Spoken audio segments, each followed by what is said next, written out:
Members of Congress could soon be forced to resign because of this.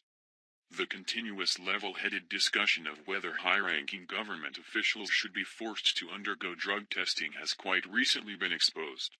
A few individuals from Congress were quite recently uncovered for being on a reiteration of mind-altering medications which a pharmacist in Washington, D.C.'s top legislators quite recently uncovered subsequent to feeling guilty about a portion of the medicines he had been giving these authorities for months. He feels that genuine conditions these endorsed meds are to treat can and do have some especially condemning impacts on the sorts of choices these Congress individuals are dependent to make.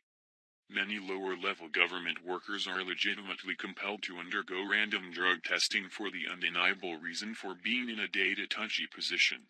Since these individuals should be clear personality and judgment just to deal with paperwork and procedures, shouldn't the individuals who settle on the huge choices must be more solid judgment than those underneath them? Obviously, control has superseded this security check and enabled numerous individuals from Congress to medicate themselves to perilous levels which have now caused some really significant issues that the pharmacist to the legislators is feeling terrible about.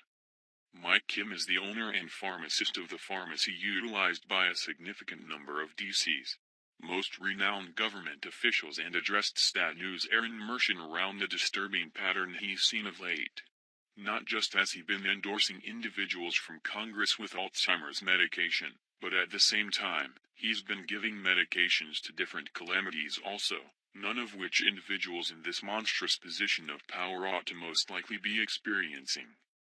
Via Stat News, Mike Kim, the reserved pharmacist turned owner of the pharmacy, said he has gotten used to knowing the most sensitive details about some of the most famous people in Washington. At first it's cool, and then you realize, I'm filling some drugs that are for some pretty serious health problems as well. And these are the people that are running the country, Kim said, listing treatments for conditions like diabetes and Alzheimer's. It makes you kind of sit back and say, wow, they're making the highest laws of the land and they might not even remember what happened yesterday. Kim's tiny pharmacy, which, at its busiest, sends as many as 100 prescriptions to members in a day, is nestled among Capitol Hill's stateliest troll houses, less than 4 blocks from the Capitol building itself. Founded in 1867 and named for a previous owner, the pharmacy predates penicillin, the American health insurance system, and even the Lincoln Memorial. This is no judgment on individuals who take medications, as the openness to treatment to enhance life is a gift of living during a time of current medicine. This involves perceiving your constraints and recognizing a condition and not keeping up an effective position only for control or any reason that could trade off execution and basic leadership capacities.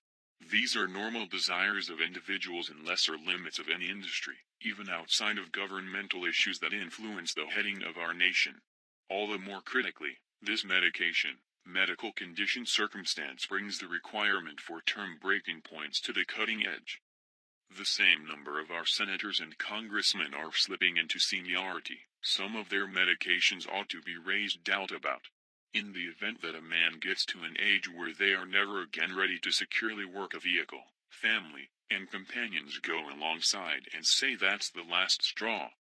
When we choose our leaders, we expect they are of sound personality and in great physical condition.